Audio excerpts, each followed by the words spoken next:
Hello guys, welcome back to my channel ऋतुजाच aesthetic blog. आज बाहेर इतकं ऊन आहे आणि इतक्या उन्हाचं मी होत आहे तयार, कारण आज आहे माझा पेपरचा टाईम आहे 3 ते 4:30 आणि या वेळेत बाहेर खूप ऊन असतं. त्यामुळे मला पेपरला जाण्याची तर मुळीच इच्छा नाही आहे, कारण या वेळेत बाहेर खूप ऊन आहे आणि अशा उन्हाचं बाहेर निघायची तर मुळीच कोणालाच इच्छा होत नाही आणि मलाही होत नाही आहे. जर मी या पेपरसाठी गेले नाही तर मला नेक्स्ट इयरमध्ये ॲडमिशन देखील मिळणार नाही. त्यामुळे माझ्याकडे दुसरा कोणताही ऑप्शन नाही आहे, म्हणून मी गुपचूप रेडी होत आहे जाण्यासाठी.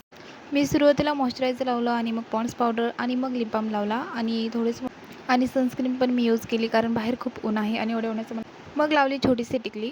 मग घातली वॉच मी खूप घाईघाईत घालत होते, त्यामुळे माझी वॉच पडणार होती, तीही पडता पडता हा ड्रेस मला खूप आवडतो, पण या ड्रेसची डिझाईन खराब होत आहे, त्यामुळे ड्रेस थोडा खराब दिसते, पण मी तरी घालते कारण ही पप्पाची चॉईस आहे, म्हणून मला हा ड्रेस खूप आवडतो.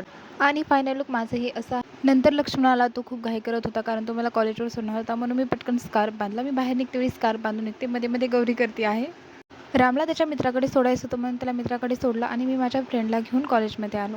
कॉलेजचं इतकं शांत वातावरण मी पहिल्यांदाच पाहिलं होतं, कारण दुपारची वेळ असल्यामुळे इथे कोणीच नव्हतं. हा आहे आमचा एक्झाम हॉल आणि एक्झामचा पेपर मी सॉल्व करून हा स्नॅप काढलेला. नंतर आम्ही बाहेर आलो तेव्हा कॉलेज असं शांत होतं. मग आम्ही निघालो बाहेर. मग फ्रेंडला तिच्या घरी सोडून आम्ही निघालो आमच्या घरी. व्हिडिओ आवडला असेल तर लाईक, चॅनल सबस्क्राईब करा.